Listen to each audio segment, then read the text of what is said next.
Selamat malam pemirsa. Ini menjadi sorotan dunia karena bukan hanya Indonesia saja yang fokus untuk mencerna informasi sebanyak-banyaknya dari Palestina.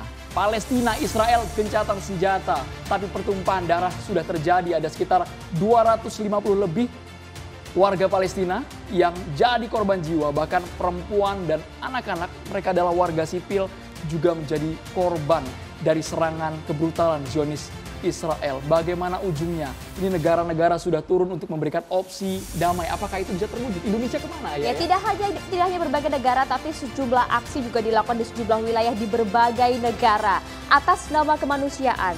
Bagaimanakah seharusnya sikap Indonesia? Langsung saja kita elaborasi hal ini bersama dengan sejumlah narasumber yang sudah hadir di meja catatan demokrasi. Kita sapa langsung. Selamat malam, Laksda TNI Purnawirawan Soleman Ponto, mantan Kepala Bais TNI. Selamat malam. Kita sapa juga ada Mbak Monique Rijkers, aktivis pro Israel. Selamat malam Mbak Monique. Kami juga menghadirkan ada Babe Haikal Hasan, penceramah dan juga penggalang dana aksi solidaritas bela Palestina. Assalamualaikum, selamat malam Babe Haikal. Waalaikumsalam, selamat malam semua. Dan juga Pak Mahfud Siddiq, sekarang Sekjen Partai Gelora. Sebelumnya kita tahu bahwa Pak Mahfud Siddiq ini merupakan mantan Ketua Komisi 1 DPR ya Pak. Selamat malam, Assalamualaikum Bapak. Waalaikumsalam, selamat malam. Minal aidin wal faizin. Minal aidin wal faizin, maaf lahir batin. Tidak terasa, suasana lebaran masih ada ya Pak ya? Masih suasana Syawal lah ya. Kami juga akan langsung mengajak Anda pemirsa untuk memperbarui informasi dari jalur Gaza Palestina. Kita akan bergabung bersama dengan aktivis kemanusiaan. Ada Muhammad Husin. Assalamualaikum Mas Husin. Kita coba perlihatkan kepada pemirsa. Selamat malam Mas Husin. Sudah terdengar jelas audio Mas Husin. Kami ingin tahu Mas Husin, kondisi terbaru pasca gencatan senjata Israel dan juga Palestina, Mas Husin. Halo. Alhamdulillah ini sudah hari kelima kita memasuki masa-masa gencatan senjata, ya ceasefire, dan warga Palestina sudah mulai melakukan aktivitasnya normal, berangsur-angsur normal, toko-toko mulai buka, pasar-pasar mulai beraktivitas, alhamdulillah. Namun masih banyak korban-korban yang berjatuhan sampai saat ini, dan juga korban jiwa masih berjatuhan. Kenapa? Karena banyak korban-korban luka yang menderita luka parah sehingga meninggal akibat luka parah yang diderita. Di sisi lain, meskipun sudah ada gencatan senjata, namun langit jalur Gaza masih terus dipantau 24 jam oleh pesawat tempur drone tanpa awak milik Israel, milik Zionis Israel, yang tidak juga meninggalkan langit Gaza full 24 jam per hari, 7 hari per minggu. Namun pada intinya situasi mulai kondusif, warga sudah mulai bisa beroperasi, beraktivitas sebagaimana biasa. Iya, Mas, kalau kita berbicara mengenai penangkapan sejumlah aktivis yang dilakukan oleh Zionis Israel, Anda bisa jelaskan lebih lengkap mengenai hal ini? Iya, memang sampai saat ini sudah lebih dari 1.000 warga itu ditangkap, di antaranya anak-anak, ditangkap dalam operasi penangkapan massal oleh tentara Zionis Israel, oleh kepolisian Zionis Israel di wilayah tepi barat, di wilayah Al-Quds dan berbagai wilayah di sekitar tepi barat lainnya. Dan ini dengan dengan alasan bahwa para korban penangkapan ini ikut serta dalam aksi-aksi pendukung perjuangan di Gaza yang terjadi selama 11 hari. Dan sampai saat ini penangkapan masih terus dilakukan. Militer kepolisian Israel terus merengsek ke beberapa desa dan kampung di wilayah Palestina tepi barat. Belum ada tanda ini akan berhenti. Mas Husin, kami dengar juga gencatan senjata ini kan sudah terjadi. Namun nyatanya di lapangan Mas Husin, apakah benar masih ada pemukim-pemukim Yahudi, masih ada mungkin provokator atau penyerangan kepada warga Gaza meskipun sudah ada kesepakatan gencatan senjata? Di antara kesepakatan yang disepakati dalam gencatan senjata kali ini itu bukan semata-mata, bukan hanya berhentinya penyerangan ke Gaza. Jadi di antaranya adalah berhentinya penyerbuan masuk ke wilayah Masjidil Aqsa di Yerusalem atau Al-Quds. Namun sampai hari ini saya mendapat kabar langsung dari Masjidil Aqsa masih adanya penyerbuan oleh para pemukim ilegal Yahudi radikal masuk ke dalam Masjidil Aqsa dengan dikawal oleh kepolisian Israel dan melakukan aksi provokatif di dalam komplek Masjidil Aqsa, dan ini merupakan sebuah penodaan serta pelanggaran jelas-jelas terhadap kesepakatan gencatan senjata yang baru tercapai 5 hari terakhir. Mas Husin, kalau bisa dijelaskan, tentu ini bukan kali pertama kalau kita melihat sejarah, tapi biasanya berapa lama gencatan senjata ini berlangsung, Mas Husin? Saya di Gaza sudah 10 tahun, saya sudah merasakan 3 agresi militer di Gaza dan ini kadang-kadang lama, kadang-kadang sebentar. Tahun 2012 tercapai gencatan senjata hanya berlangsung selama 2 tahun. 2014 terjadi perang besar lagi 60 hari, kemudian setelahnya itu tercapai lagi gencatan senjata dan sampai 2021, artinya 7 tahun berlalu dan saat ini kita kembali ke gencatan senjata dan kita tidak tahu karena kita mengetahui bahwa bangsa Yahudi ini bangsa yang senang melanggar kesepakatan. Tapi kita berharap semoga ini bisa bertahan lebih panjang, lebih lama. Mas Hussein, dari 3 kali Anda juga hadir di sana menjadi saksi fakta tentang agresi militer dari Zionis Israel. Kalau Anda lihat, ini memang murni tragedi kemanusiaan atau ada unsur agama di balik itu? Karena masih banyak orang yang sampai sekarang mempertanyakan ini. Kalau ditarik terlalu jauh ke sejarah, jangan-jangan ini sudah masuk ke keyakinan seperti itu, Mas Hussein. Iya, ini penting sekali untuk difahami. Saya juga alhamdulillah sudah selesai kuliah di kampus Gaza, di Universitas Islam Gaza. Saya sering berdiskusi dengan dosen-dosen saya yang merupakan pakar-pakar politik dan sejarah. Dan kita sering berbicara tentang sumber permasalahan Palestina itu apa sih? Apa ini konflik kemanusiaan murni atau ini ada konflik agama? Jadi memang pada dasarnya konflik di Palestina ini adalah konflik hegemoni antara koalisi negara-negara adidaya. Dan saat ini sedang didominasi oleh negara-negara barat yang dipimpin oleh gerakan Zionis dengan ideologinya bernama Zionisme. Dan ya, pada dasarnya ini bukan isu agama, ini bukan konflik agama. Tapi ini tidak ada hubungannya antara Zionisme dengan Yahudi, tidak ada hubungannya. Yang ada, Zionis ini menggunakan agama Yahudi sebagai topeng. Mendompleng agama Yahudi untuk melegitimasi, untuk bisa bercokol di Palestina dengan alasan kepercayaan dan akidah mereka. Dan perlu diketahui bahwa para petinggi Israel hari ini, Netanyahu, Benny Gantz, Revin, semua itu orang sekuler, nggak beragama. Yahudi sekali lagi hanya digunakan kedok agar mereka bisa ada di Palestina. Namun, meskipun ini adalah isu atau konflik hegemoni, tapi di dalamnya juga ingat ada isu kolonialisme. Ya, ini benar-benar yang sedang dilawan oleh Indonesia, yang sedang diperjuangkan Indonesia untuk tidak adanya kolonialisme di dunia. Dan juga selain itu, isu ini juga masalahnya menyentuh langsung ke permasalahan agama. Berdampak langsung pada penodaan situs-situs umat Islam di Palestina. Masjidil Aqsa ini kiblat umat Islam. Ini adalah masjid yang disucikan umat Islam. Jadi wajar kalau umat Islam di Indonesia merasa terpanggil ketika masjid mereka dinodai. Bahkan perlu diingat bahwa beberapa masjid di Palestina ini diubah fungsinya dari masjid menjadi diskotik, dari tempat hiburan. Ini jelas melukai perasaan umat Islam di seluruh dunia. Maka dari itu jangan ada narasi-narasi bahwa isu ini murni isu kemanusiaan, bukan isu agama. Ini nggak benar. Ya, ini isu kemanusiaan, tapi kita tidak boleh menafikan bahwa ada isu konflik agama, ada konflik politik, ada konflik kolonialisme. Ini semua lengkap. Maka dari itu ini penting untuk difahami agar masyarakat Indonesia terutama tidak salah dalam memahami isu peta konflik di Palestina. Baik, Anda menggarisbawahi bahwa ini sebagian besar jelas adalah isu kemanusiaan antara Palestina dan juga Israel. Terima kasih Muhammad Hussein, aktivis yang bermukim di wilayah Gaza, Palestina. Terima kasih. Jaga kesehatan di sana, Mas Hussein. Salam untuk teman-teman di sana. Oke, sama-sama. Terima kasih. Semoga korban juga tidak bertambah lagi ya, Maria. Kita langsung saja mengajak pemirsa, karena kita nanti akan melibatkan juga dari mantan kepala BIN. Namun kita tahan sejenak, saya minta pandangannya dulu dengan Mbak Monik ini. Mbak Monik Reikels, kita tempatkan sebagai aktivis pro-Israel. Anda juga kabarnya sudah berkali-kali berkunjung ke sana, mengetahui kondisi di sana seperti apa. Kita sebelum ke Mbak Monik, kita langsung ke Pak AM Hendro Priyono terlebih dahulu ya, Mbak Monik ya. Selamat malam Pak AM Hendro Priyono yang merupakan mantan kepala BIN. Pak Hendro Priyono sudah bersama kami. Baik, selamat malam Pak Hendro Priyono. Malam Bapak. Kami ingin tahu Bapak, pandangan Bapak seperti apa konflik yang terjadi antara Israel dan juga Palestina. Karena kemarin statement Bapak cukup mengejutkan kita semua Pak, ketika ini bukan urusan Indonesia. Seperti apa Pak Hendro Priyono? Saya terima kasih loh kalau ada informasi seperti ini ya Pak Muhammad Hussein aslinya dari sana Gaza. Kemudian saya terima kasih kepada negara kita, yang kepala negara kita sudah menyampaikan sikapnya. Terima kasih juga kepada Menteri Negara kita, Menteri Luar Negeri Retno, tadi ditayangkan sudah bicara. Yang pembicaraan dan statementnya itu mempunyai bobot internasional karena didengarkan oleh PBB. Sehingga ada usaha-usaha untuk gencatan senjata yang kita harapkan tentunya berhasil ya mudah-mudahan. Tapi kan saya bicara itu tidak sebagai kepala negara, tidak sebagai petugas negara, penyelenggara negara, tidak. Saya bicara sebagai rakyat biasa, anggota masyarakat.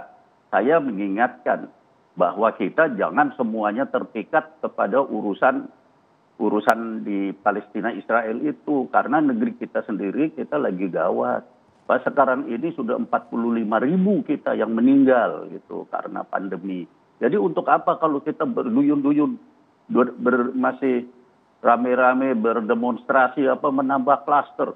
Bayangkan baru berapa hari yang lalu saya ngomong 45.000 ya. Sekarang 49.000, 4.000 orang meninggal dalam waktu berapa hari. Pak Hendro. Sesuai dengan... Ya, kalau kita berbicara mengenai pandemi corona, tentunya semua negara mengalami hal yang sama. Kemudian Indonesia dilihat dari mayoritas masyarakat muslimnya, semua mata negara tertuju kepada Indonesia terkait dengan konflik Israel dan juga Palestina. Kalau kita ngomong kan saya sebagai anggota masyarakat, saya minta masyarakat kita ya lihat kepada rakyat kita gitu. Kalau urusan negara kan udah ada kepala negara, udah ada menteri negara, biar dia yang mewakili negara dan ada bobotnya.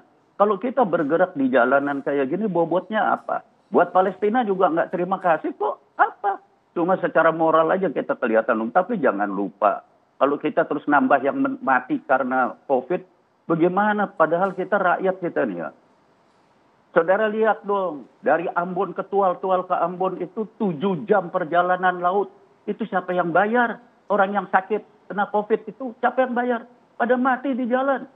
Kemudian kalau bayar kita itu, kalau sakit COVID, yang bayar pemerintah. Tapi kalau ongkos dari Tual ke Ambon, dari Lamno ke Banda Aceh, dari Tabayun ke Sibolga, orang yang sakit, siapa yang bayar?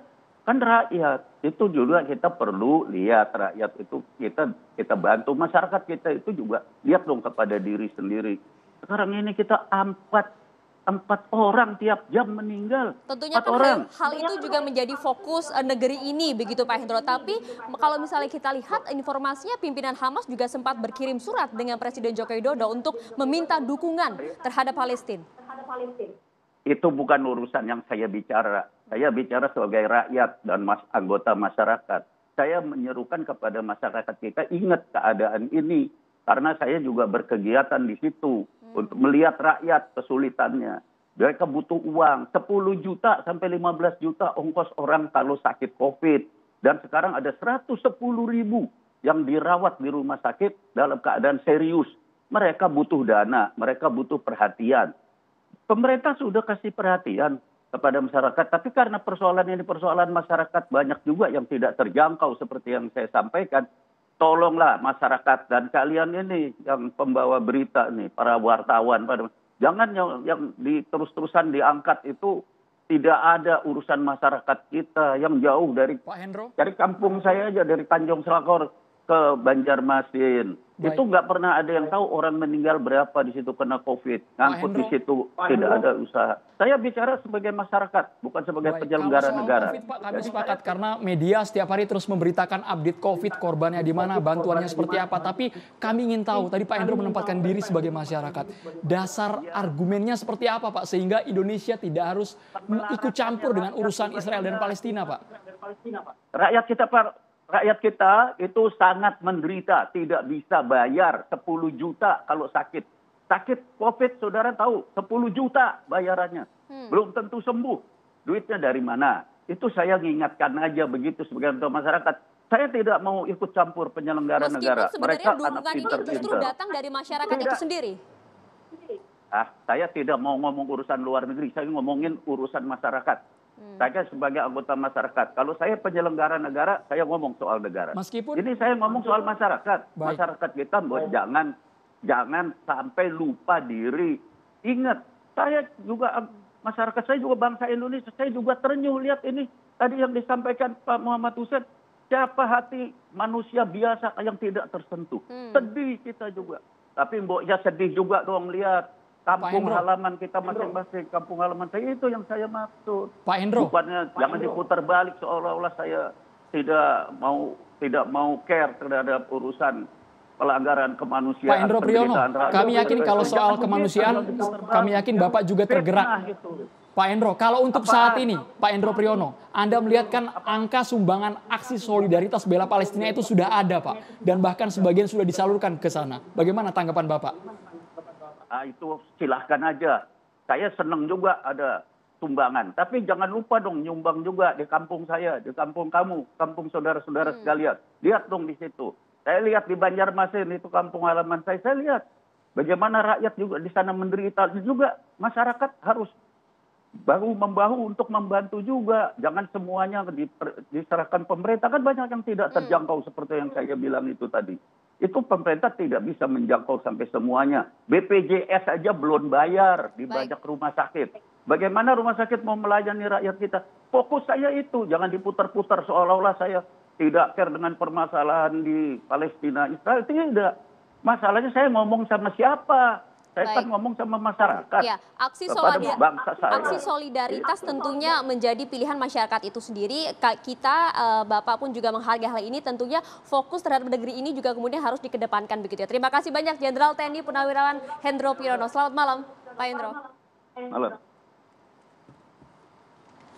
Tadi sudah banyak ya, Maria, yang digambarkan oleh bagaimana sudut pandang AM Hendro Priyono. Kami nanti akan meminta pandangan juga dari Mbak Monik dan juga Pak Sulaiman. Pertanyaan jangan lupa ya, pertanyaan untuk masyarakat kita Karena buka. masyarakat juga dapat kemudian bergabung bersama kami di studio untuk bertanya langsung, memberikan pertanyaan-pertanyaan melalui Twitter @catatandemokrasi. Kami tunggu hingga nanti di akhir acara, tapi usai jeda kami akan kembali sesaat lagi.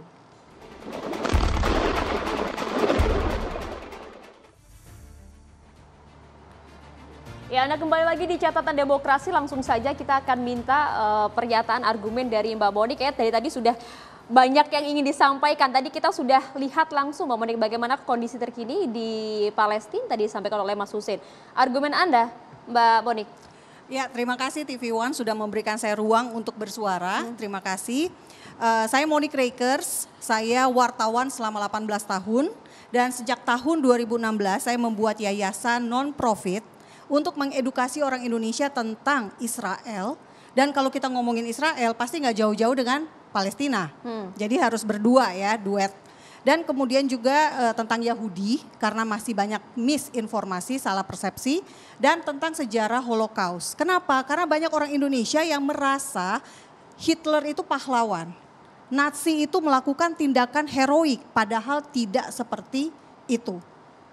Gitu ya, jadi itu edukasi yang saya lakukan dan setiap kali ada konflik Israel dan Palestina, suka tidak suka pasti akan ramai di sini di Indonesia. Dan yang jelas menurut saya karena saya juga wartawan, selama ini orang Indonesia belum mendapat informasi yang benar tentang Israel, tentang Palestina. Nah, jadi apapun yang terjadi di sana pasti ramai di sini tanpa ada perspektif yang benar. Apa sih sebetulnya masalahnya gitu ya. Menurut Anda seperti apa, Mbak? Nah, satu persoalan yang paling utama adalah soal wilayah. Orang Indonesia belum paham bahwa Israel dan Palestina adalah dua entitas wilayah yang berbeda. Israel berkuasa di wilayah mana? Ada wilayahnya sendiri. Palestina berkuasa di wilayah mana? Ada wilayahnya sendiri. Palestina di mana? Tepi barat dan di Gaza. Nah, yang aneh dalam konflik terakhir, kenapa bisa gitu ya, lokasi kericuhan, kerusuhan terjadinya di Masjid Al-Aqsa. Yang adalah lokasinya di Yerusalem. Gaza yang menyerang Israel. Kenapa bisa gitu loh, jaraknya 76 km nih, Yerusalem ke Gaza. Kenapa konfliknya, lokus peristiwanya terjadinya di Yerusalem Timur, tetapi yang bereaksi adanya di Gaza? Mungkin ini bisa dijawab oleh Mas Husein nanti. Kenapa tiba-tiba ikut-ikutan? Ibaratnya ya, terjadi sesuatu di Kalimantan, tetapi kemudian yang ramenya di Jakarta. Oke, pertanyaan Sampai Anda situ langsung dulu, saja. Mbak. Kita Langsung ditanggapi tanyakan ke Mas Husein. Mas Husein mendengar jelas pertanyaan dari Mbak Monik? Iya, sebetulnya pertanyaan itu sudah menjawab pertanyaan sendiri ya. Kalau orang di Kalimantan, kemudian mereka dizolimi, ditindas oleh penjajah. Dan mereka nggak bisa berbuat apa-apa. Apakah orang Jawa akan diam saja? Nggak mungkin. Dia akan bergerak, dia akan melawan. Karena mereka merasa satu entitas, satu negara. Kalau orang-orang Jawa juga diem, nah ini dipertanyakan nasionalismenya. Itu yang terjadi sebetulnya di Palestina. Ketika orang umat Islam sedang beribadah, lagi baca Quran, lagi sholat di masjid, diserbu oleh kepolisian, diblokade, kemudian dilempari gas air mata. Wajar warga Gaza marah, karena itu juga saudara-saudara kita, itu masjid kita. Iya. Oke, Kalau saya dia klarifikasi aja, ya. Ya, Mas Hussein saya klarifikasi dulu nih. Informasi tentang kewenangan di Masjid Al-Aqsa itu bukan berada di tangan Israel. Kewenangan Masjid Al-Aqsa dan Masjid Golden Dome, Kubah Emas, keseluruhan kawasan Al-Haram Al-Syarif itu di kota tua Yerusalem, di Sion gitu, adalah kewenangan dari Yordania, bukan Palestina. Israel hanya boleh menertibkan setiap pelanggaran yang terjadi di kawasan tersebut. Tetapi Israel tidak berwenang terhadap kawasan itu. Kenapa bisa Israel menyerahkan kepada Yordania?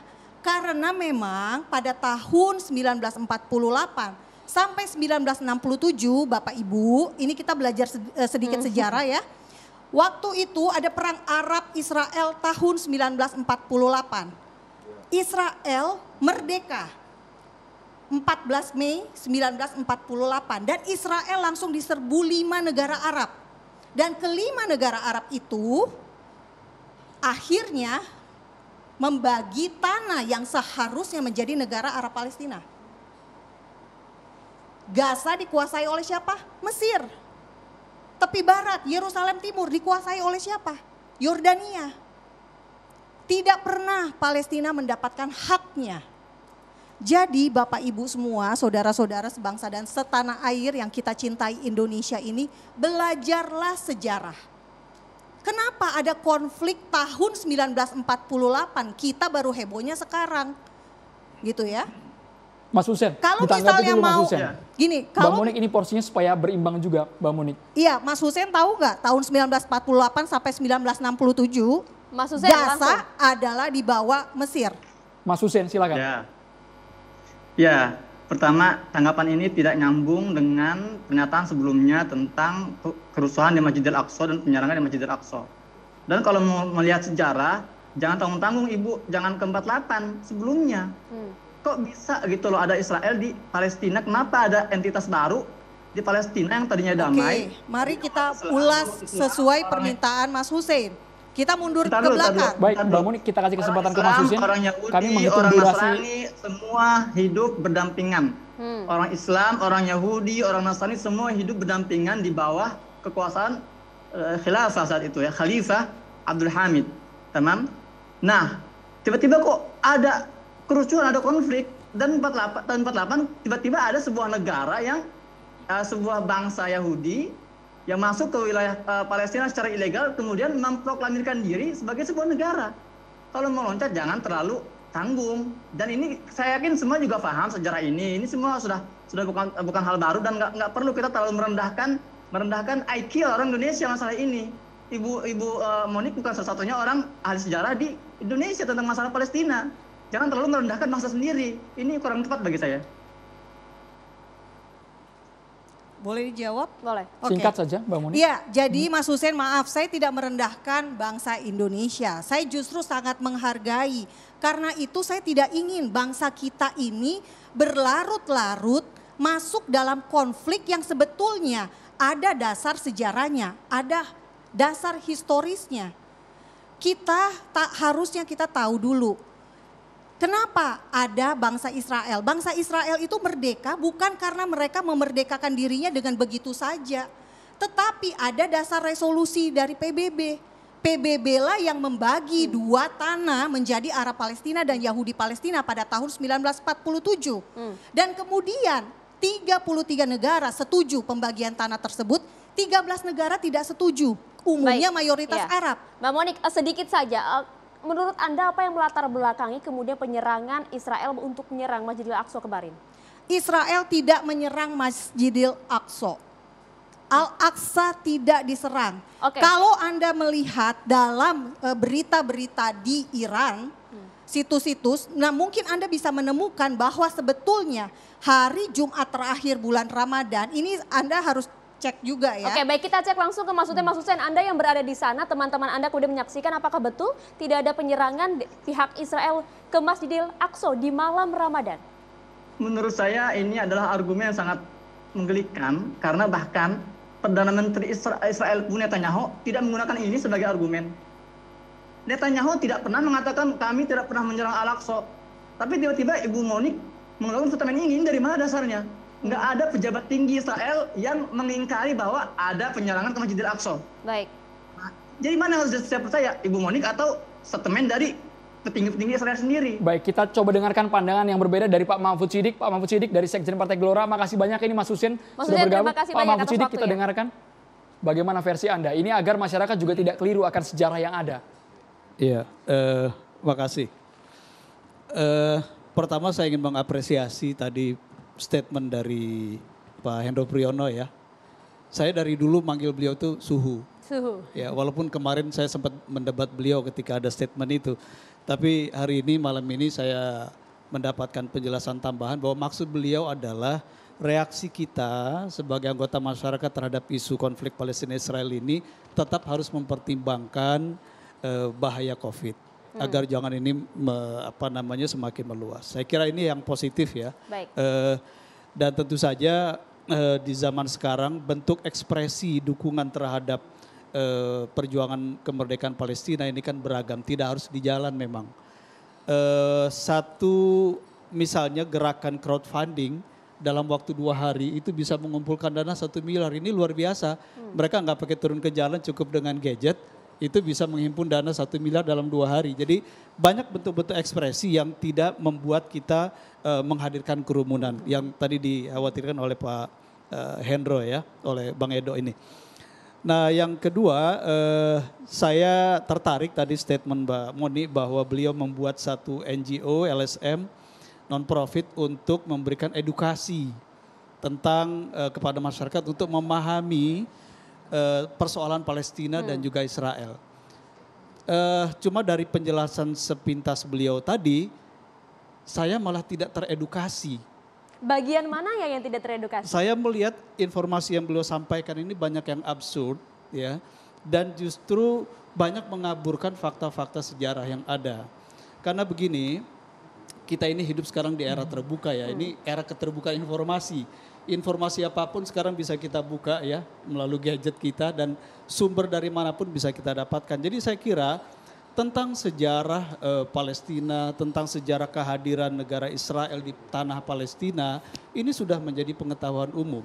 Tidak ada yang tersembunyi dan saya kira kalau kita mau bedah sejarah itu jauh lagi ke belakang, ya ketika bangsa Yahudi mengalami diaspora sampai dominan di penyebarannya di Eropa misalnya, yang itu juga memicu peristiwa atau tragedi Holocaust yang tadi disinggung Mbak Monik, ini kan semua bisa didapatkan dengan mudah dan sudah menjadi common knowledge ya, pengetahuan masyarakat. Jadi saya kira kalau kita ingin mengedukasi masyarakat ya jangan kemudian juga informasinya justru tadi seperti yang disampaikan oleh Mas Hussein, justru jadi seperti merendahkan nalar masyarakat itu sendiri. Ini masukan saya untuk Mbak Moni, tapi saya senang kita bisa mendiskusikan hal ini. Yang kedua, yang ketiga yang saya sampaikan begini. Kalau kita berbicara konflik Israel dan Palestina, baik sebagai dua bangsa, dua entitas ataupun sebagai dua negara, walaupun yang satu disebut negara yang melakukan okupasi dan yang satu adalah negara yang belum berdaulat, karena dideklarasikan tahun 88 sampai sekarang mereka belum berdaulat. Ini belum negara yang berdaulat, ini baru setengah negara sebenarnya. Jadi kalau Soekarno pada waktu itu mengatakan selama tanah Palestina ini belum diserahkan kepada bangsa Palestina sendiri, maka Indonesia akan tetap berdiri bersama rakyat Palestina untuk mewujudkan negara Palestina merdeka. Dan secara garis politik nasional luar negeri kita, saya sangat bersyukur karena tegak lurus. Pak Jokowi sampai pernyataan beberapa waktu yang lalu ya setelah konflik ini itu kan menyatakan bangsa Indonesia masih berhutang kepada Palestina. Ya, jadi sepanjang negara Palestina belum merdeka, bangsa Indonesia masih punya hutang dan memang ini bukan hanya jadi hutang moral secara tapi substansi hutang landasannya sejarah. itu jelas dilakukan oleh Ini pemerintah jelas. Indonesia. Ini Pak jelas. Mahfud ditahan dulu, Mbak Haikal, Mbak Moni, Pak Sulaiman. Nanti kita berikan kesempatan Baik. kepada Jadi pemirsa ini untuk hutang bertanya sejarah langsung. negara dan bangsa Indonesia. Masih panjang ini perjalanannya. Sesaat lagi pemirsa hanya di catatan demokrasi.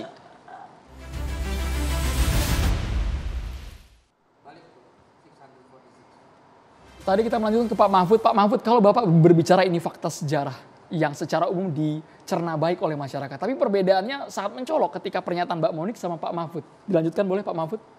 Iya, jadi begini, kalau kita bicara usia konflik, kalau konflik itu kita mulai dari sejak negara Israel itu dideklarasikan di tanah Palestina yang diokupasi sampai sekarang, itu sudah 73 tahun konflik ini terjadi. Tapi kalau kita tarik lebih maju misalnya konflik itu muncul sejak negara Palestina itu dideklarasikan tahun 88 di Algier dan itu pemerintahnya pengasingan sejak itu, maka usia konflik ini 33 tahun. Konflik antar negara ya.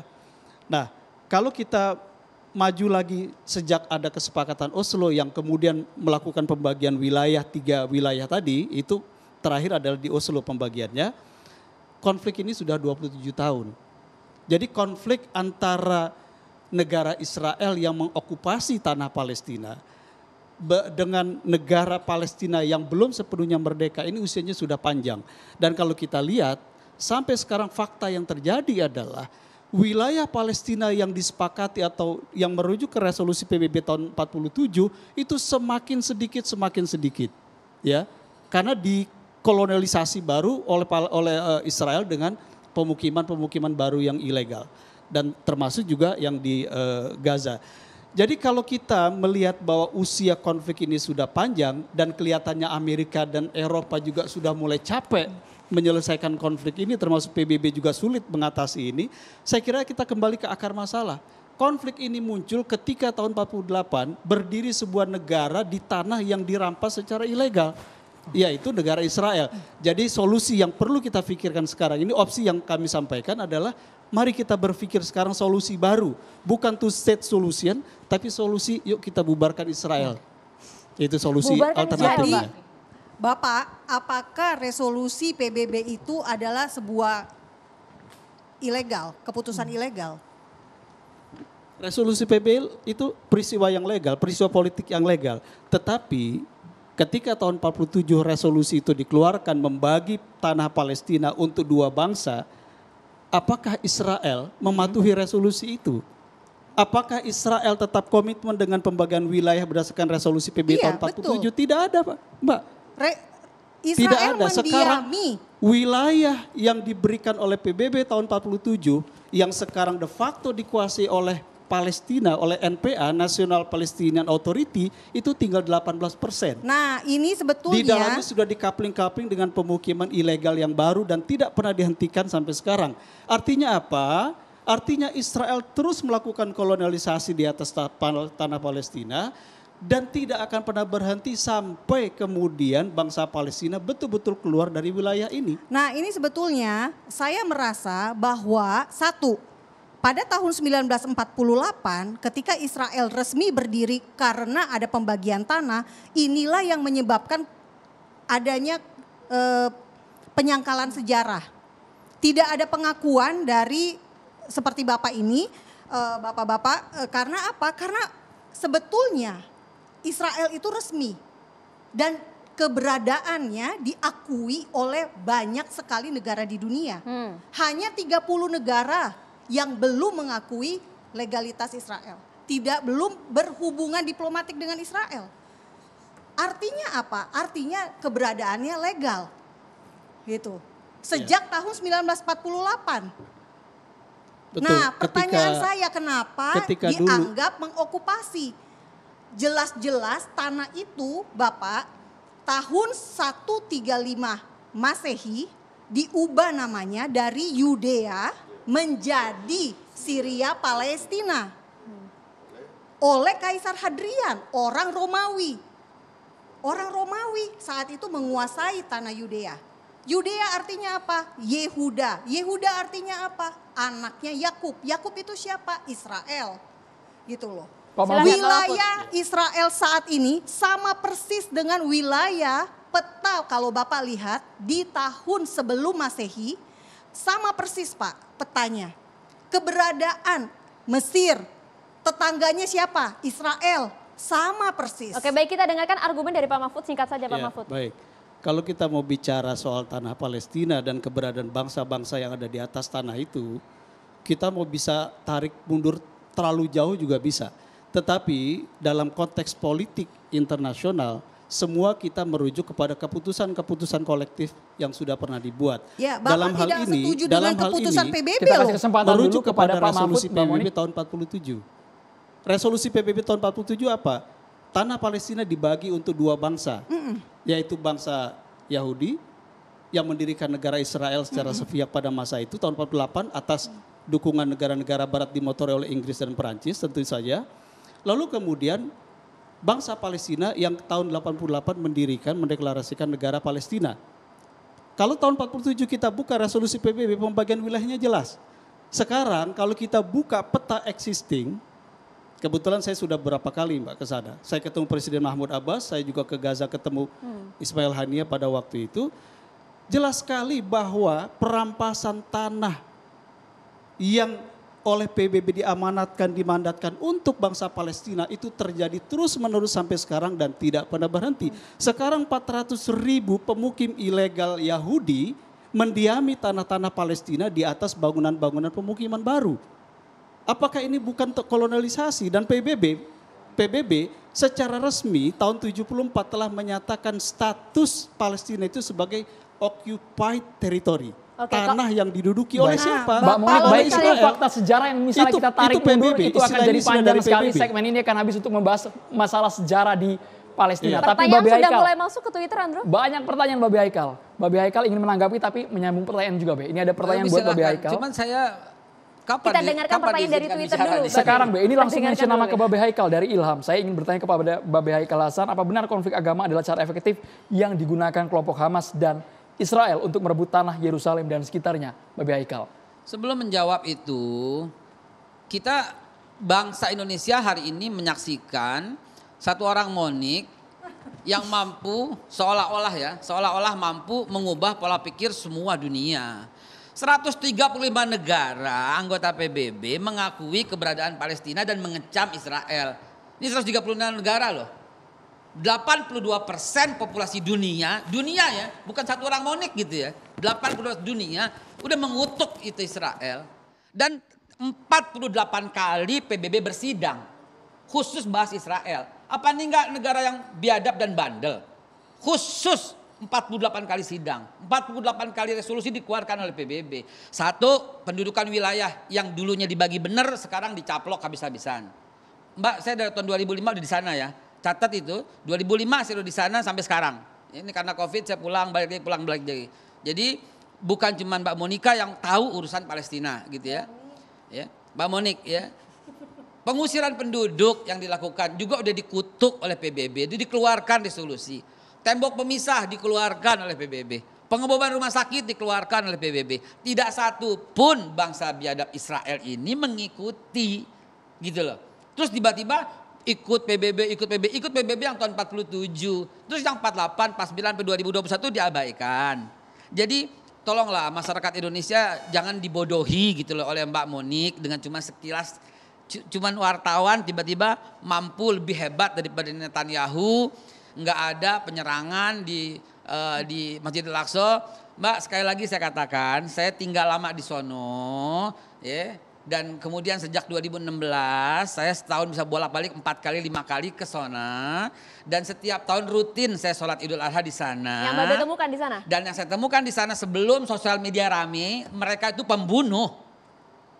Di depan mata kepala kami di Hebron, saya lagi di bis, itu ditembak, nggak ada handphone zaman dulu, nggak ada. Dan itu kelakuan bangsa Israel yang mesti diketahui oleh dunia. Di sosial media belum ada tahun itu. Kita menyaksikan sendiri di depan mata kepala sendiri. Suka-suka kok. Sekarang mereka ngerem, kenapa? Karena udah ada handphone. Gitu aja. Dan ini kita jadi pragmatis di sini. Pragmatis dengan apa yang pernah diutarakan Pak Hendro pada waktu yang lalu. Kemudian sekarang bicaranya COVID. Ya alhamdulillah kalau umpamanya udah ada pencerahan. Dan juga narasi yang dilakukan oleh Pak Sulaiman Ponto yang menjadi heboh, pragmatis. Di Indonesia banyak masalah, di Indonesia banyak persoalan. Selesaikan masalah kita sendiri. Lah kalau begitu tinggal di hutan gitu loh. Oke, kita langsung dengarkan pernyataan dari Nggak Pak Sulaiman melindungi Ponto. segenap bangsa Silakan, Indonesia, tanggapannya. memajukan kesejahteraan umum, ikut serta melaksanakan ketertiban dunia. Itu konstitusi. Kita dengarkan dulu Be, siapa tahu berubah malam ini Be. Pak Sulaiman. Kelihatannya sudah berubah beliau.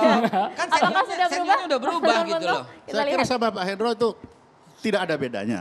Iya. Jadi pada dasarnya itu. Tapi Nggak begini, berubah. saya sependapat dengan Pak Ikar bilang tadi, kalau memang Israel itu bangsa biadab. Iya benar, tidak salah. Kenapa?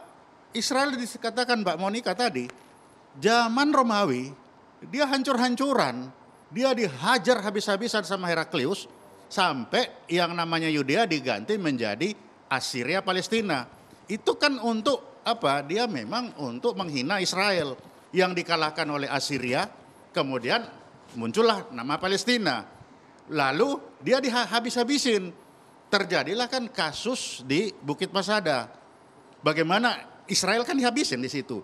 Nah, inilah yang membuat orang Israel ini menjadi biadab, menjadi Kalau misalnya kita melihat sejarah kan cukup panjang, tapi Ini- bagaimana bukan. dengan serangan Bukan. terakhir misalnya? Nggak, Gini, Pak Sulaiman. Ini membuat apa? Membuat dia ini sekarang dia lahir kan.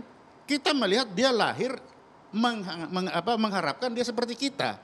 Tapi dia ini ternyata ini apa? Dia dinosaurus purba yang lahir sekarang dengan segala keganasan. Jadi sekarang posisinya balas dendam Pak Sulaiman. Anda menangkapnya seperti itu. Bukan balas dendam, tapi Gini, memang sebentar. karakternya yang terbuat Kita seperti dengarkan dulu Babe, sebentar. Bukan balas dendam, karakter yang terbuat adalah seperti itu. Saya ketemu dengan orang-orang itu. Ketika saya bertugas di Belanda, ketemu dengan atas pertahanan ya kan intelijen. Saya tanya, kenapa kamu begini? 2 kali kami merasakan bagaimana dihancurkan Romawi dengan Masada. Yang kedua, kami disalimin juga sama Jerman.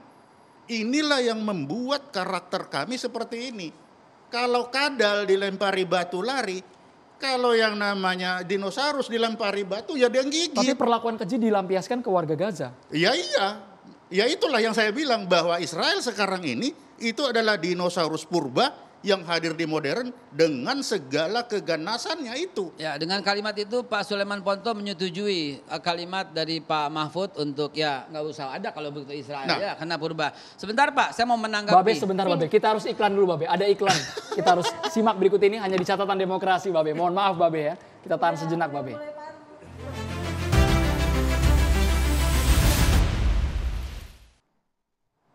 Langsung ke Babe Haikal Be. Melanjutkan pertanyaan dari Mas Ilham dari warganet soal Ya. apakah efektif konflik Terjawab agama ya digunakan, Mas Ilham dari netizen ya.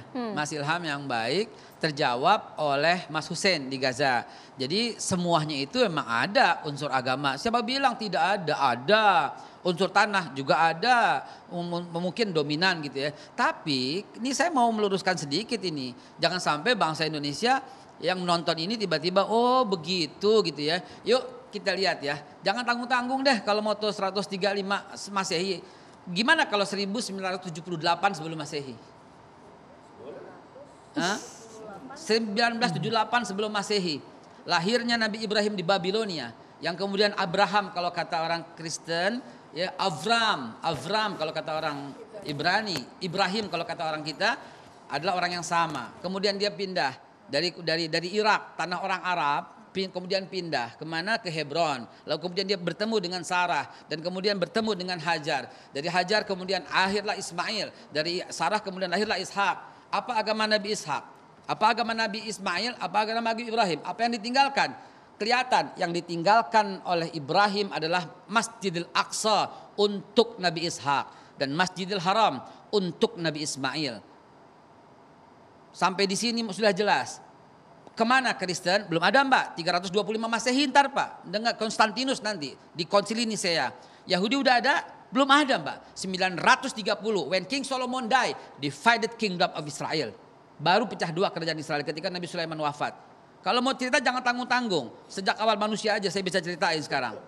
Ya jangan tanggung-tanggung. Durasi kita nggak cukup Babe kalau Sangat komprehensif ya sepertinya. Kemudian setelah Nabi Allah Ishak memiliki anak, anaknya dikasih nama Israel alias Yakub. Israel, Isra, berjalanan, Il, Tuhan. Ishakil namanya Ishakil. Ishak menggembirakan, Il Tuhan. Tuhan menggembirakan aku. Ismail namanya Tuhan mendengarkan aku. Isma mendengar, Il Tuhan. Oke, itu bahasa Ibrani semua, tapi tolong perhatikan. Apa agama Nabi Yakub? Yakub punya 12 anak. Rubain, Simon, Levi, Yahuda, Isakar, Zebulun, Gad, Akhir, dan Naftali, Yusuf, dan Benyamin. Anak keempat ini yang menjadi masalah nanti di kemudian hari. Mereka masih beragama Islam. Belum ada agama Yahudi. Dan mereka semua Bani Israel. Bani Israel adalah Muslim. Kemudian Nabi Yusuf kemudian pindah ke Mesir. Dan kemudian dilanjutkan oleh Nabi Musa. Mungkin disebut oleh Moses. Dilanjutkan Nabi Joshua atau Nabi Yusha bin Nun. Kemudian Yusha bin Nun berhasil masuk kembali. Itu Israel masih benar. Israel masih bangsa yang terpuji. Wa ini fadlatukum alal alamin. Israel itu ditinggikan oleh Tuhan, oleh Allah. Itu masih benar. Tapi ketika when King Solomon die, dari Yusha bin Nun kemudian Nabi Yakub. Kekeliruannya berada di mana? Kekeliruan, ini bukan kekeliruan. Penyelewengan dia dari mana? Dari awal muasal ketika dia membangkang dengan Nabi Musa memaafkannya. Kemudian sampai Nabi Yusha bin Nun berhasil membawa kembali ke tanah Palestina, itu karena yang disucikan, tanah yang dijanjikan. Kemudian ketika Nabi Sulaiman wafat, baru divided kingdom of Israel. Baru pecah dua, satu Yudea, kemudian satu Israel masih Islam. Kenapa masih Islam? Karena sampai Nabi Isa alaihissalam masih memegang agama Islam. Sedangkan Yudea membunuh para nabi. Yahudi membunuh para nabi. Nabi Sam'un, Nabi Samuel, Nabi Zakaria, Nabi Yahya, semua dibunuh. Bahkan Yahudilah yang menuduh Bunda Suci Maria berzina dan kemudian memiliki anak haram. Dari Yesus. situ Be ya posisinya Be ya. Lihatlah bangsa ini dari awal mula emang tukang membangkang. Lah kok ada orang yang membela Israel padahal PBB sudah mengutuknya. Baik. Bangsa kita deh. Presiden Jokowi, Bu Retno dengan diwakili oleh Pak Muldoko, oleh Pak Fajrul Rahman, udah jelas loh Pak. Arahnya kemana tuh udah jelas, ikut serta menertibkan ketertiban dunia. Yang terjadi apa sekarang? Lah kok masih dibela gitu loh. Oke, Pak Ponto, untuk menjawab ini ada pertanyaan mungkin cukup berkorelasi dari pertanyaan netizen Kicau Sahabat di Twitter. Kenapa wilayah negara Palestina dari tahun sebelum 1947 hingga kini selalu mengecil? Berapa sebenarnya luas wilayah negara Palestina sesungguhnya? Bukannya menghilangnya sebagian besar wilayah Palestina itu karena memang kedatangan Israel untuk menjajah? Ya, jadi begini, memang kita tidak bisa melihat Israel itu sejak tahun 48 ke sini. Kita melihat bagaimana karakter dia yang terbentuk akibat adanya penyiksaan. Ada dua masalah. Ketika saya tanya, ada dua yang membentuk dia. Yaitu bagaimana mereka dihajar Romawi, kemudian bagaimana dia dihajar lagi oleh Jerman. Dua ini membentuk dia menjadi dinosaurus saat ini. Bagaimana dia dengan kekejaman zaman itu. Kita melihat sekarang kejam. Biadab, tapi zaman itu kan tidak. Dan memang karakter ya. Zaman dia karakter dia begitu sehingga sekarang ketika dia diganggu, ya kekejamannya yang pernah dia rasakan itu dia ulangi lagi. Maksudnya diganggu karena posisinya kalau yang sekarang Pak Sulaiman Ya, kan ya, yang ya, menyerang terlebih dahulu adalah betul. Israel, yang menyerang terlebih dahulu Israel ke Gaza. Apapun kalau dia diganggu dengan karakternya yang sudah terbentuk, dia akan hajar. Kita bilang biadab, kita bilang ya silakan aja kamu bilang begitu. Saya adalah saya, itulah dia. Nah, tahun 47, ketika tahun 47 pemisahan, oke. Dia diserang kan, langsung diserang 5 negara tadi. Apa yang terjadi?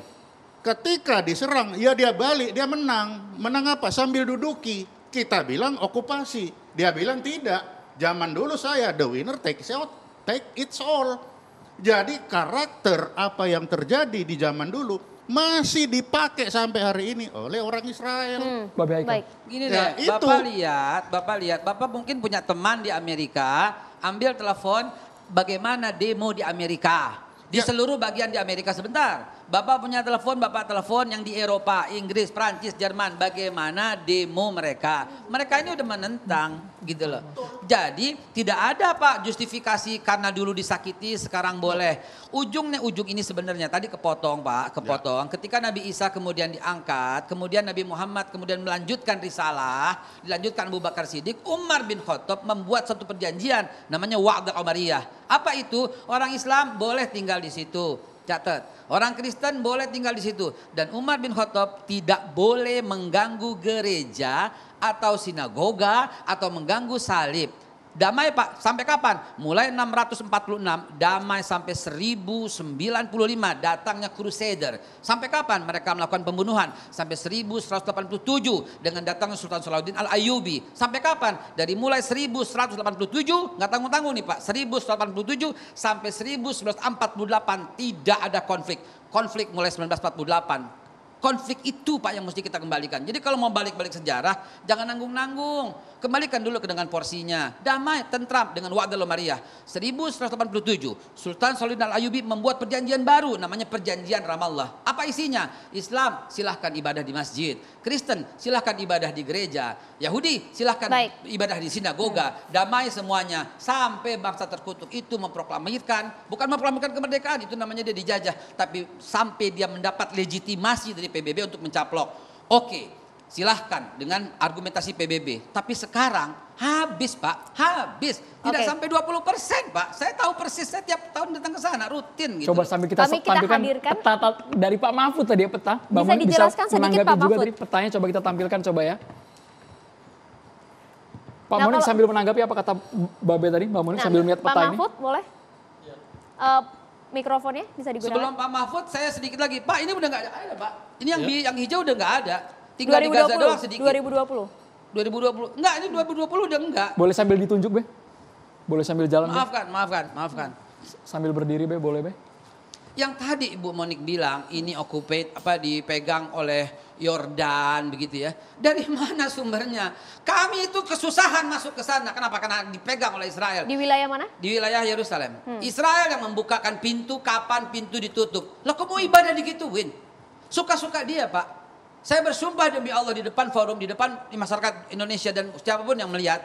Kami Pak itikaf diusir, ditendang Pak. Memang ada video di situ. Bahkan Babe Haikal informasinya sempat ditahan juga oleh polisi Israel. Sempat ditahan sehari ketika saya orang Indonesia baru kemudian dilepas.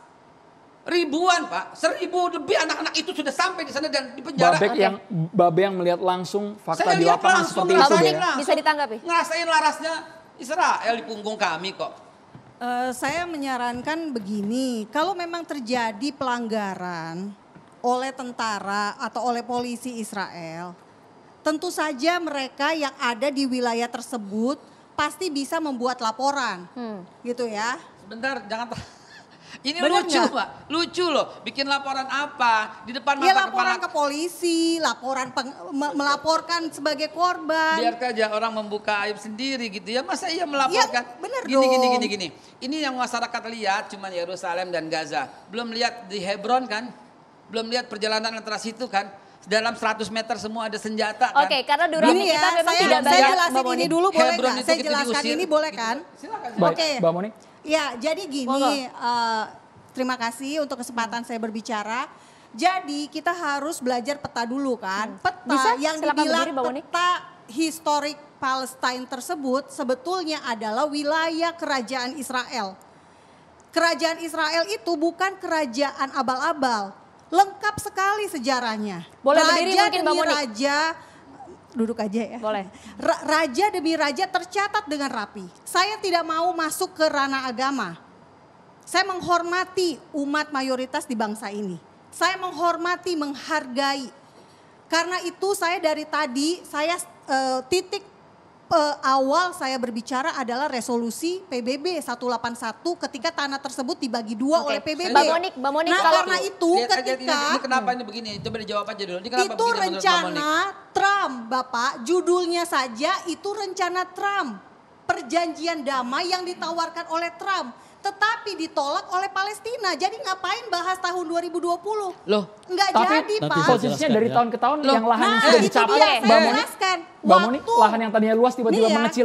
Bekas kerajaan Israel kemudian menyusut menjadi bagi dua, Arab Palestina dan Yahudi Palestina tahun 1947. Yang membagi siapa? PBB. Israel menerima, Arab Palestina menolak. Mereka gagal menjadi negara. Yang menguasai Gaza siapa? Mesir. Yang menguasai tanah di tepi barat siapa? Yordania. Silakan bapak-bapak protes ke Yordania dan Oke, berarti Mesir. gambar ini kita dapat dari Pak Mahfud. Kita Nah, dengarkan Pak Mahfud. 1967 belum sampai di situ. Boleh satu menit aja. 1967 Israel diserang loh. Selama 6 hari oleh 5 negara. Kalau diserang dan dia bisa mengalahkan, merebut wilayah tersebut, legal atau tidak?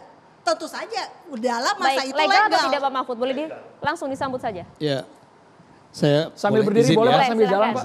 Sambil menunjukkan petanya Pak. Karena ini penting, kenapa kok bisa berubah jadi begini. Mungkin Mbak Monik belum kesini lagi setelah ini pecah-pecah seperti ini.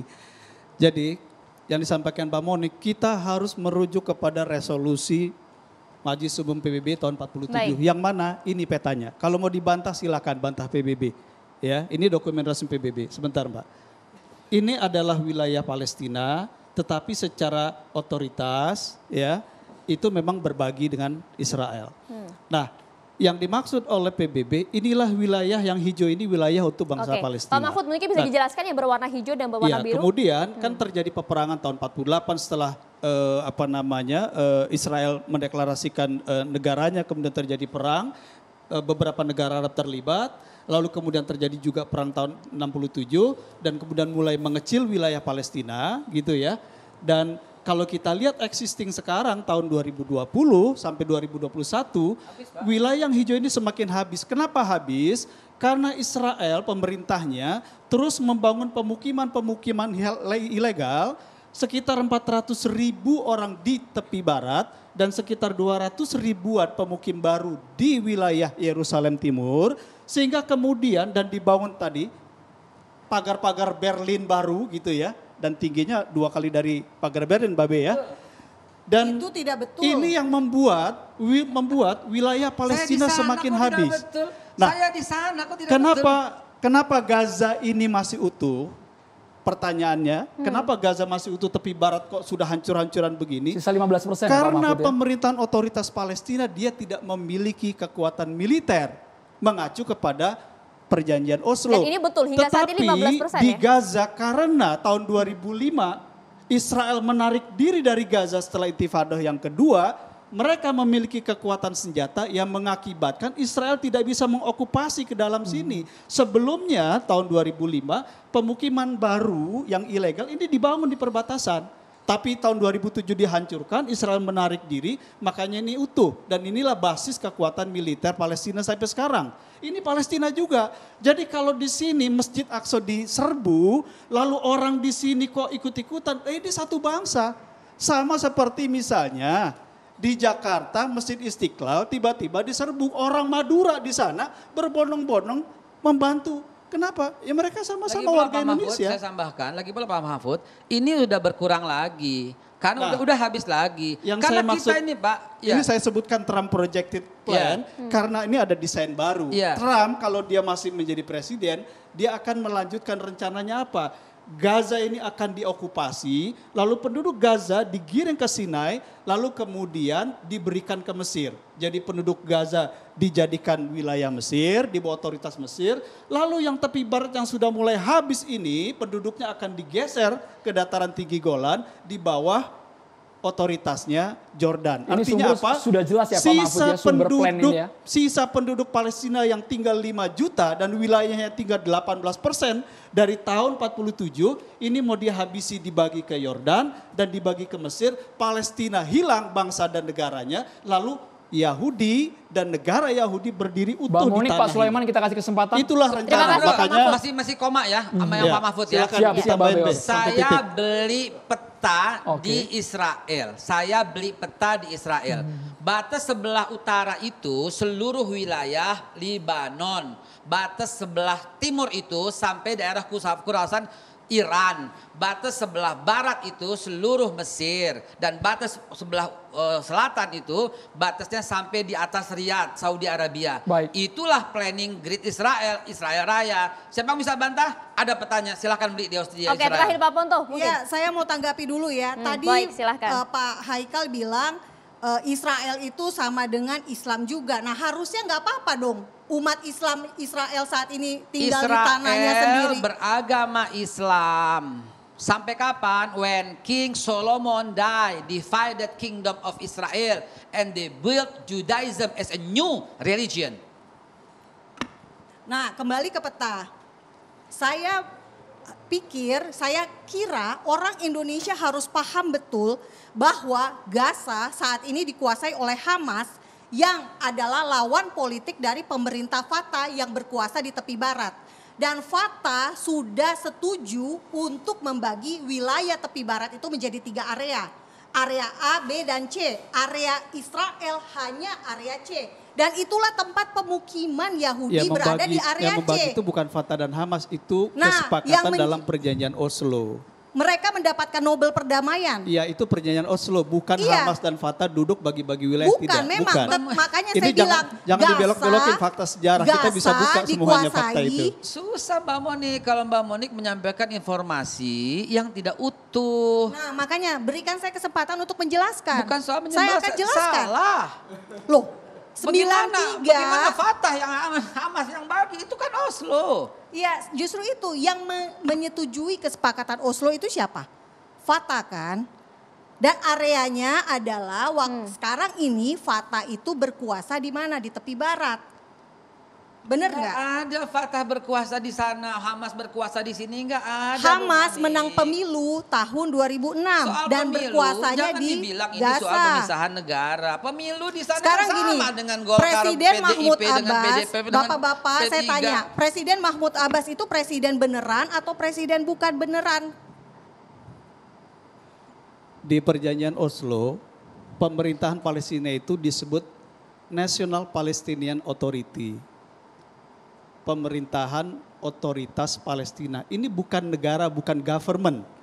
Tapi semacam pemerintahan yang mendapatkan otonomi untuk mengelola sebagian urusan di wilayah Palestina. Makanya disebut negara Palestina yang dideklarasikan tahun 88 dan kemudian disahkan, diakui secara de facto mengelola wilayah berdasarkan perjanjian Oslo, itu dia belum menjadi negara yang berdaulat. Makanya, tetapi bendera Palestina kenapa sekarang sudah Presiden berkibar Jokowi, di PBB sejak Presiden tahun 2015. Jokowi masih menyatakan kita selama Palestina belum menjadi negara merdeka, kita akan terus berdiri memperjuangkannya. Kenapa?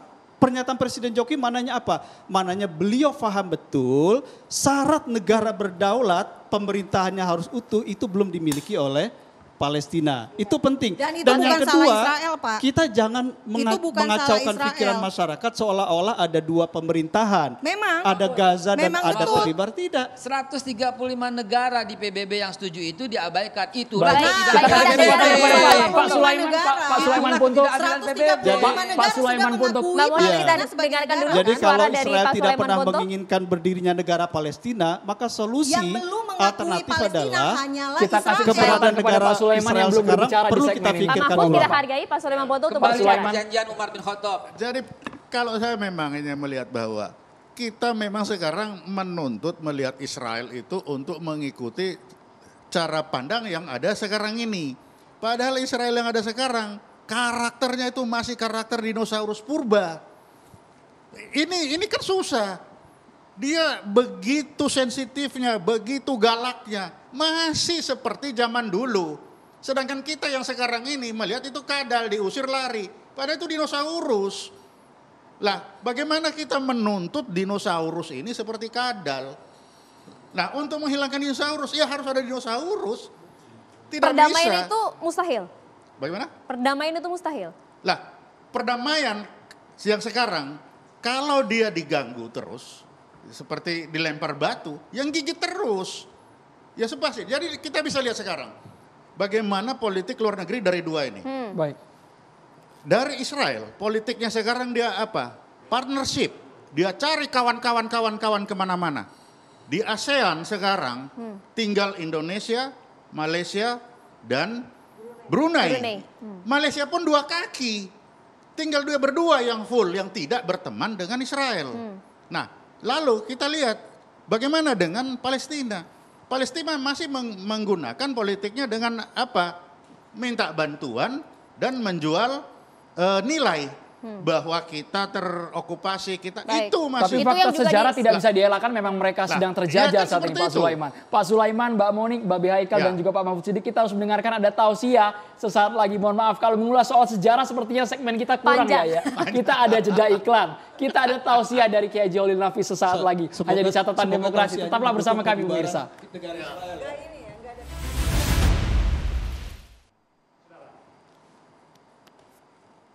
Assalamualaikum warahmatullahi wabarakatuh.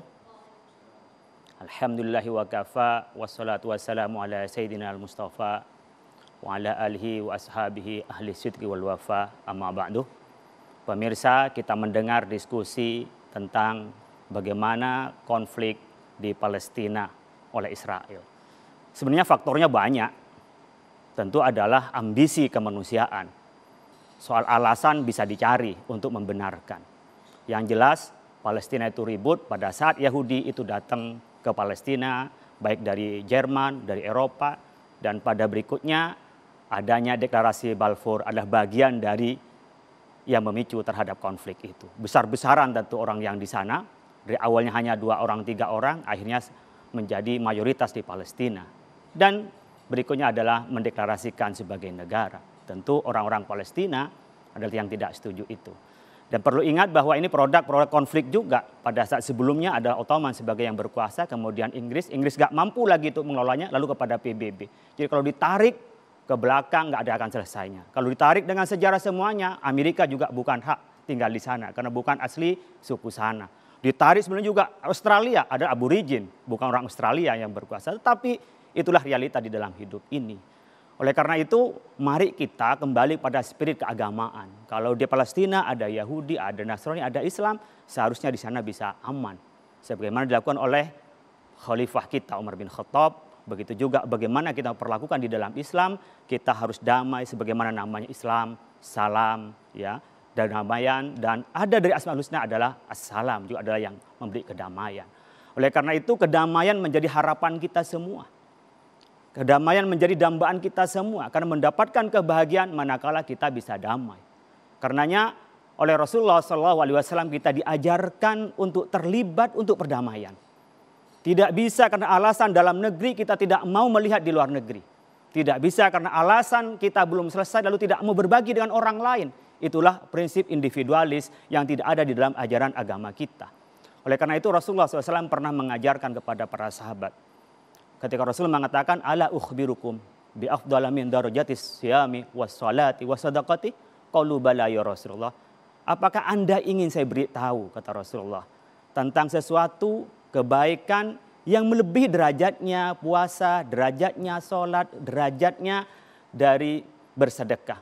Kata sahabat, iya ya Rasulullah, tentu pengen tahu apa. Disebutnya adalah islahu dzatil baini, adalah menyatukan orang-orang yang bertikai. Fa inna fasadatil baini al-haliqah. Karena kerusakan dari orang yang bertikai itu merusak terhadap agama. Bukan hanya seperti halnya kita merusak hanya seperti gunting yang gunting rambut, tapi menggunting agama. Bagaimana saudara-saudara kita yang berada di Palestina, dia mengungsi kemana-mana.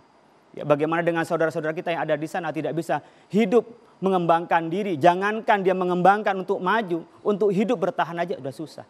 Oleh karena itu sudah benar bagaimana ulama meletakkan bangsa ini untuk terlibat. Ketika mengatakan bahwa sesungguhnya kemerdekaan adalah hak seluruh bangsa. Oleh karena itu penjajahan di atas dunia ini harus dihapuskan karena tidak sesuai dengan pri kemanusiaan dan keadilan. Dan termasuk juga kita harus terlibat aktif menciptakan ketertiban dunia ini atas dasar apa? Atas dasar kemerdekaan, kedamaian abadi, dan keadilan sosial. Jadi terlibat itu amanah undang-undang dan amanah agama kita. Oleh karena itu kita terlibat mendamaikan di sana adalah menjadi sebuah keharusan. Ada 3 hal yang harus kita lakukan di sana. Yang pertama adalah memastikan gencatan senjata. Karena itu pasti kekerasan dan pasti anti kemanusiaan. Dan kekerasan itu harus dihapuskan. Yang kedua, pastikan kita ada memberi bantuan kemanusiaan. Jadi nggak perlu dilarang membantu ke sana, tidak perlu dicegah membantu ke sana. Juga membantu di Indonesia, tidak berarti kalau di luar tidak lupa dengan Indonesia. Tidak berarti kita karena memikirkan COVID lalu nggak memikirkan di luar. Buktinya kita menyumbangkan bagaimana kemarin oksigen ke India. Dulu zaman Pak Karno juga kita membantu terhadap India. Bahkan 2019 kita membantu terhadap pengungsi di Yordania, orang Palestina. Kita lakukan itu oleh negara. Kiai Hasyim Asy'ari mengatakan kita membaca kunut nazilah membantu ke sana. Kiai Wahab Hasbullah mengatakan ayo kita kumpulkan bantuan kirim ke sana. Sejak awal pendiri NU mempunyai keperhatian terhadap Palestina. Oleh karena itu mari kita bersama-sama mendukung terhadap bagaimana menciptakan kedamaian di Palestina dan mendorong yang ketiga adalah dunia internasional untuk menciptakan perdamaian. Apakah kita harus mematuhi two state solution, dua negara ini yang tak pernah dipatuhi oleh Israel? Apakah kita ada solusi lain bagaimana menciptakan perdamaian di Palestina? Bagi kita yang menjadi prinsip di dalam kehidupan itu adalah dua. Disampaikan oleh Al-Quran, فَلْيَعْبُدُوا رَبَّ هَذَا الْبَيْتِ الَّذِي أَطْعَمَهُم مِّن جُوعٍ وَآمَنَهُم مِّنْ خَوْفٍ. Dan keduanya adalah gara-gara perang. Yang pertama, kita harus memastikan bahwa kita aman dari yang kita takuti. Yang kedua, kita harus mengamankan diri kelaparan. Ternyata dari perang itu membuat kita tidak aman dan membuat di mana-mana orang kelaparan. Terima kasih, mudah-mudahan bermanfaat. Wallahul muwaffiq ila aqwamit thoriq. Assalamualaikum warahmatullahi wabarakatuh. Waalaikumsalam warahmatullahi wabarakatuh. Masya Allah, luar biasa. Terima kasih banyak Kiai Holil Nafis dan juga para narasumber sudah hadir di Catatan Demokrasi. Saya Andromeda Merkuri. Dan saya Maria Skapami. Terima kasih. Sampai jumpa di Catatan Demokrasi minggu depan.